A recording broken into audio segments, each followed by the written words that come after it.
సమస్యలు కొందరికేనా? సమస్యలు మాకేనా? దేవుని సన్నిధిలో ఉన్నటువంటి ఈ ప్రాబ్లమ్స్ అన్నీ మాకేనా అనుకుంటారు చాలామంది. సమస్యలు దేవుడు అంటే ఎరగని అన్ని జనులకు కూడా ప్రాబ్లమ్స్ ఉంటాయి.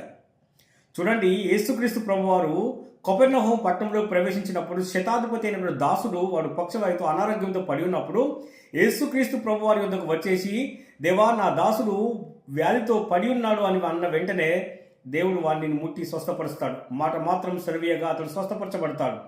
అంటే 100 మందికి అధిపతి అయినటువంటి ఒక శతాధిపతి దేవుడు అంటే ఎరగని వాడు, నీవు నా ఇంట్లో అడుగు పెట్టడానికి కూడా నేను యోగ్యుడను కానని చెప్పినటువంటి ఆయన యేసుక్రీస్తు ప్రభు దగ్గర వచ్చారు.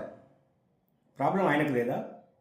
అంతేకాదు, సిరియా దేశపు సైన్యాధిపతి అయినటువంటి నయామాను కుష్ఠరోగంతో బాధపడతాడు. ఒక సైన్యానికి అధిపతి, అనేకమైనటువంటి ఘన విజయములు అతని ఖాతాలో నిలిచున్నాయి. అలాంటి సైన్యాధిపతికి కుష్ఠవ్యాధి.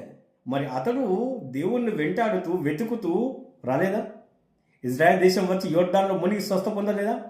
అంటే దేవుని ప్రజలు, దేవా మాకేనా ఈ సిచ్యుయేషన్స్, ఈ సమస్యలు, ఈ ప్రాబ్లమ్స్, ఈ అనారోగ్యాలు అనుకుంటే పొరపాటు. దేవుడు అంటే ఎరగని వాని గొప్ప గొప్ప వారేమి, చిన్నవారేమి, కొద్దివారేమి, ఎవరి ప్రాబ్లంలో వారు ఉన్నారు. కానీ సమస్య వచ్చినప్పుడు యేసుక్రీస్తు ప్రభువాన్ని వెంబడించి ఆయనను వెతికి ఆయన యుద్ధకు వచ్చి విడుదల పొందిన వారు అనేకులు ఉన్నారు.